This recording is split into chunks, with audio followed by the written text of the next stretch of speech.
ایک صحابی بھوکے تھے، کسی سے مانگ نہ سکے، مسجد کی نکڑ پہ بیٹھ گئے، کوئی پہچانے گا کھانا کھلا دے گا۔ حضرت ابو بکر رضی اللہ تعالیٰ عنہ گزرے، صحابی نے ایک مسئلہ پوچھا، رضی اللہ تعالیٰ عنہ نے مسئلہ بتایا، چلے گئے۔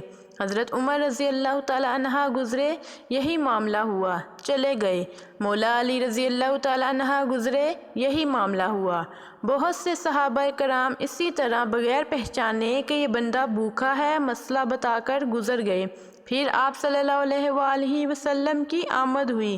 وہ صحابی کہنے لگے، یا رسول اللہ صلی اللہ علیہ وآلہ وسلم، ایک مسئلہ پوچھنا ہے۔ آپ صلی اللہ علیہ وآلہ وسلم نے ان کو دیکھ کر فرمایا، ابو ہریرہ بھوکے ہو؟ ابو ہریرہ رضی اللہ تعالی عنہ کہنے لگے، جی ہاں یا رسول اللہ صلی اللہ علیہ وآلہ وسلم، گھر ساتھ لے گئے۔ ایک دودھ کا پیالہ تھا، 70 صحابہ کو پلایا، دودھ ختم نہ ہوا۔ پھر ابو ہریرہ تم بھی پیو اور پیو۔ ابو ہریرہ فرماتے، ایک قطرے کی گنجائش نہ رہی مجھ میں۔ پھر آپ صلی اللہ علیہ وآلہ وسلم نے خود نوش فرمایا۔